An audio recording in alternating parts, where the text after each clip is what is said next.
নমস্কার বন্ধুরা, স্বাদে গন্ধে চ্যানেলে আপনাদের সবাইকে স্বাগত জানিয়ে আজকে আবারও শুরু করছি আমি একটি এই দই কাতলার রেসিপি। প্রথম থেকে শেষ পর্যন্ত দেখুন কিভাবে আমি এই রান্নাটা করেছি। আর যদি আপনাদের ভালো লাগে তাহলে অবশ্যই কিন্তু একটা লাইক করে দেবেন।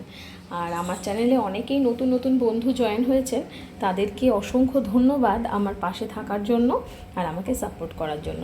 তাহলে চলুন বন্ধুরা, শুরু করছি আজকের এই দই কাতলার দারুণ টেস্টি মাছের রেসিপিটা বানানোর জন্য আমি মাছগুলোকে প্রথমে খুব ভালো করে ধুয়ে নিয়েছিলাম। একটু লবণ হলুদ দিয়ে মেখে এবার একে একে ভেজে তুলে নিচ্ছি।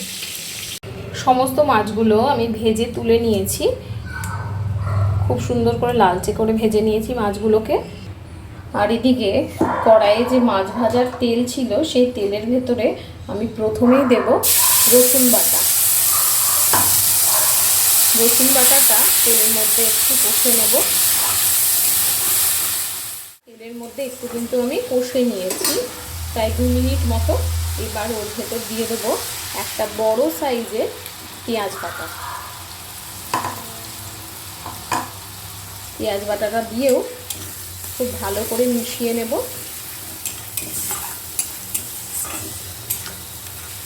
দই কাতলার একদম পারফেক্ট টেস্ট আনার জন্য কিন্তু প্রথমে পেঁয়াজ বাটা দিলে হবে না, প্রথমে রসুন বাটা দিয়ে রসুনটাকে একটু কষে নিয়ে তারপরে পেঁয়াজ বাটাটা দিতে হবে।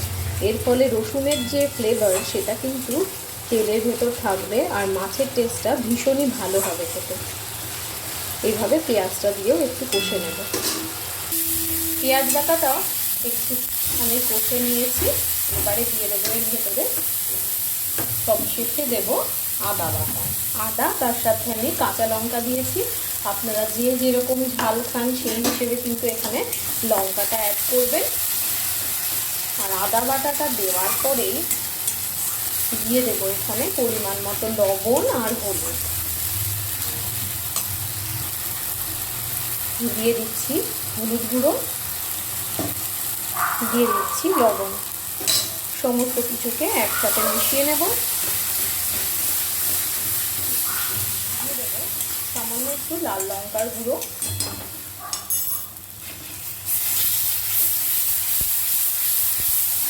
এইভাবে সব কিছুকে খুব ভালো করে মিশিয়ে বেশ কিছুক্ষণ আমি একটু কষে নেব, প্রায় 3-4 মিনিট মতো। গ্যাসের ফ্লেমটা আস্তে দিয়ে মশলাগুলোকে কষে নেব।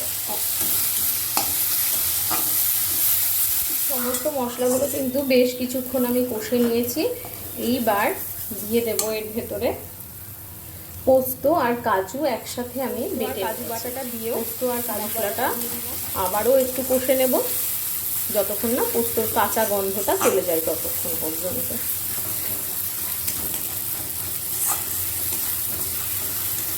নিয়েছি একটু টক দই, আর টক দইটা একটু ফেটিয়ে নেব ভালো করে। টক দইটা আমি ঘরেই পেতে নিয়েছিলাম, ঘরে পাতা টক দই দিয়েই কিন্তু আজকে আমি দই মাছটা নিয়েছি।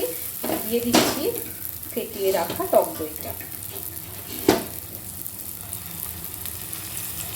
বেশ খানিকটা এখানে টক দই আমি দিয়ে দিলাম। টক দই দিয়ে কিন্তু গ্যাসের ফ্লেমটা আস্তে দিয়ে বেশ কিছুক্ষণ আমি নাড়বো, মানে কষে নেব।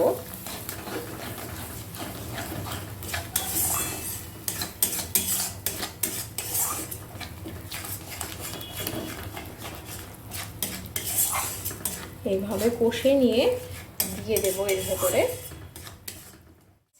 এবারে দিয়ে দেব অল্প করে জল। যেহেতু দই মাছ, মাছটা তো একটু গ্রেভি হবে, সেজন্য বেশি জল কিন্তু আমি এখানে ব্যবহার করব না। অল্প করে জল দিয়ে দিয়েছি। জলটা দিয়ে একটু ফুটতে দেব। ঝোলটা কিন্তু খুব ভালো হয়ে ফুটে গিয়েছে। এবারে ঝোলের মধ্যে দিয়ে দেব আমি সামান্য একটু চিনি। এটা দইটাকে ব্যালেন্স করার জন্য কিন্তু চিনিটা একটু দিতেই হবে। এবারে এর ভেতর দিয়ে দিচ্ছি ভেজে রাখা মাছের টুকরোগুলো।